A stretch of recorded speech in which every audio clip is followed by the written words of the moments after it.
Welcome back to the 1-0 podcast brought to you by Student Affairs. I'm Seth Engle. And I'm Zach Allen. And we have some breaking news here. You know, this came out just about 30 minutes ago at the time of recording this. But Andy Kotelnicki, formerly of Kansas, has been hired as Penn State's next offensive coordinator. He's going to replace Mike Yurcich. You know, this is a guy that I think brings a lot to the table.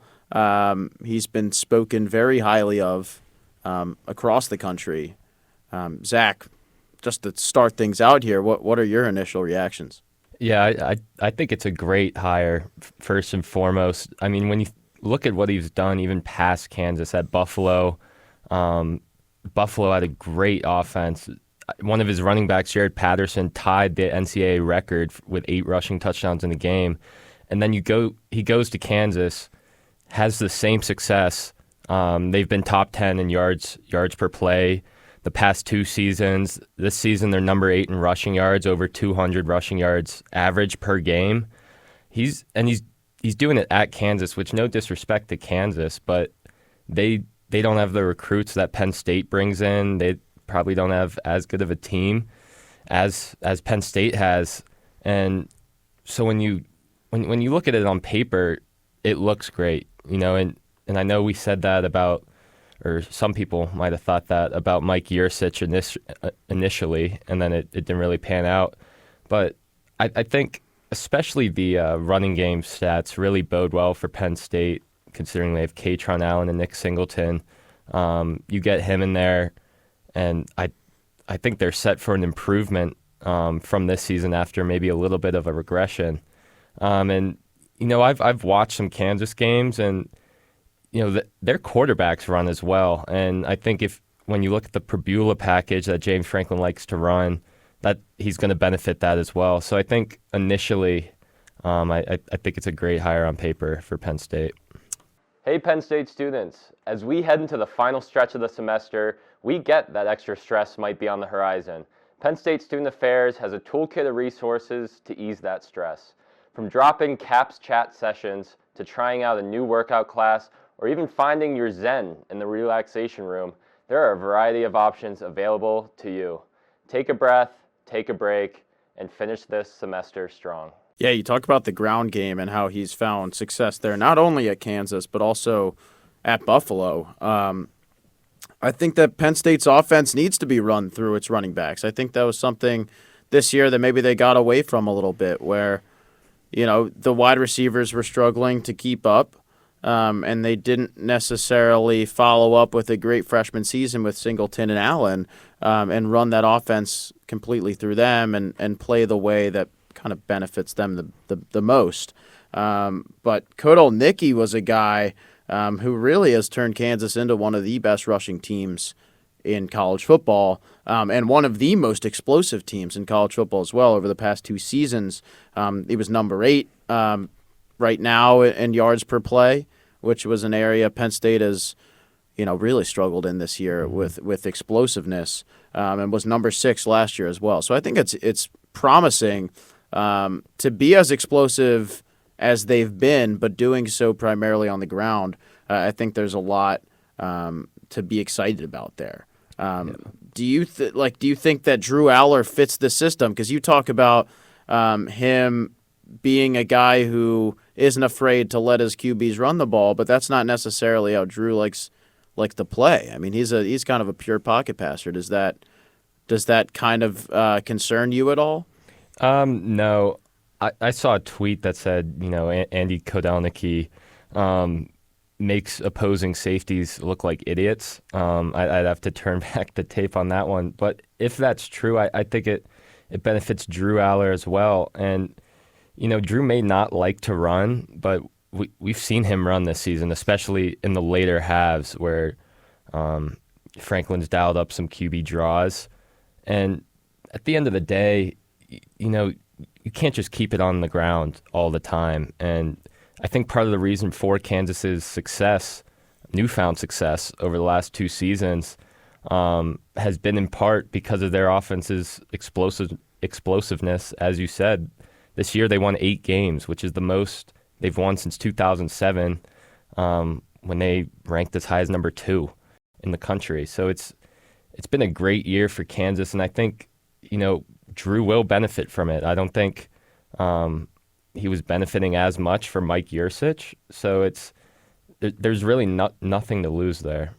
Yeah, and what I kind of think of moving forward is what this means for the rest of the staff, who's kind of played their new roles without Mike Yurcich in town. And the guy who comes to mind, right away would be Danny O'Brien. Like what comes next for him. And I think that this is a hire that kind of has him maybe grinning, cheekbone to cheekbone here. The fact that, Kodal Nicki is not a quarterback's coach. He's a tight end guy. Who has been associate head coach and offensive coordinator. I think that he might just be the quarterback of the offense that James Franklin has talked about without really overseeing one specific position group. Let Danny O'Brien do his thing and rise up the charts. Maybe he earns that quarterback's coach position next year. Let Ty Howell do his thing with the tight ends.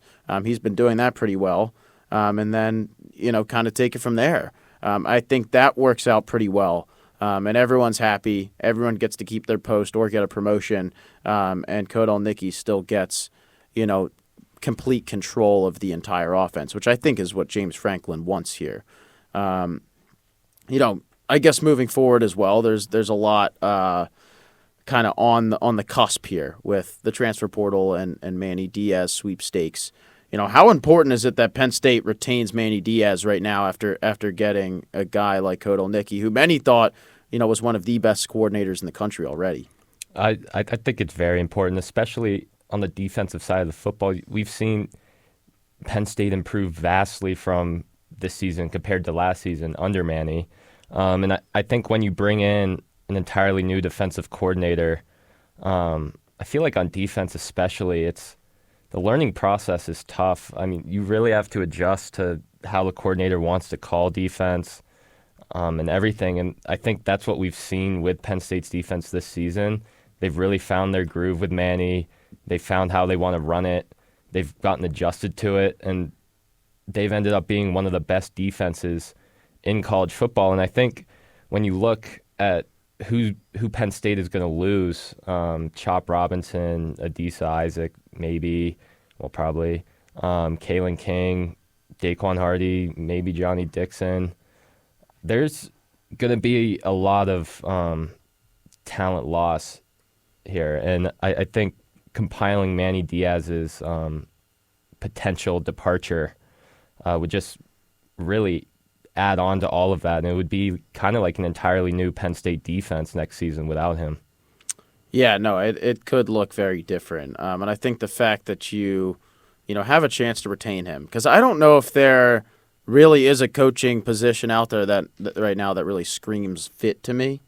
Like I think Duke. I mean, he's reportedly met with Duke. I just don't. It's like you couldn't succeed at Miami, which has resources. Like, what's telling you that Duke's going to be the right spot here? Especially when he's kind of in the running with Jim Knowles right now, the Ohio State coordinator, who has DC experience at Duke.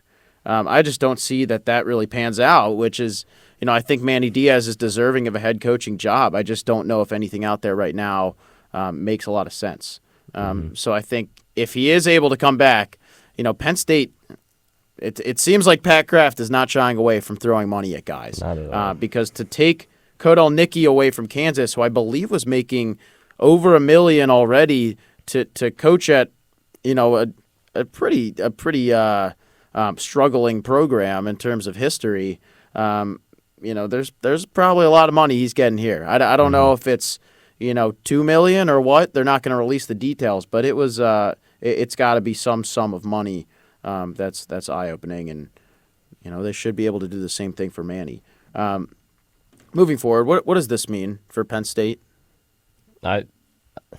That's a broad question, but I think it's I think at the end of the day, I think Penn State's offense should improve.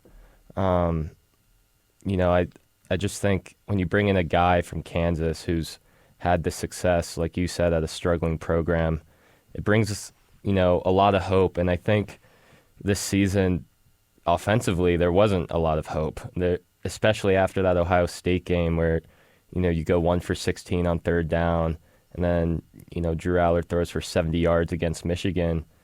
I feel like, there was hope up until the Ohio State game where it's just like, oh, maybe that's who they are. They just like to grind out opponents and make them tired. But as the season went on, I think hope in the offense was kind of lost, and the points that Penn State did score, a large part of them came from the defense's production. And I think, this hire and change of scenery without Mike Yurcich is just hopeful for Penn State's offense. Yeah, absolutely, which is all they needed. This was a team that had the pieces to go places this year, but couldn't get it done, couldn't score more than 12 points against Ohio State and struggled once again against Michigan. They won't have to worry about both of those teams next year. They'll have to worry about Ohio State, but not Michigan. I think that 2024 is going to be a brand new year. I think Penn State, with this addition, is maybe able to do some things in the portal that they weren't able to do previously. I think people know about how good this guy is. And maybe they make the decision to come to Happy Valley, and they weren't considering it otherwise. It also opens up a new part of the country. This is the Midwest, but the Southern Midwest, which I don't think Penn State had a necessarily large reach in. Things are going to get crazy over the next few days, but this is like, you can kind of take a deep breath and step back, and I think this was important to do it now before the portal opens up on Monday. Well, that's going to do it for us. This was the 1-0 Pod brought to you by Student Affairs.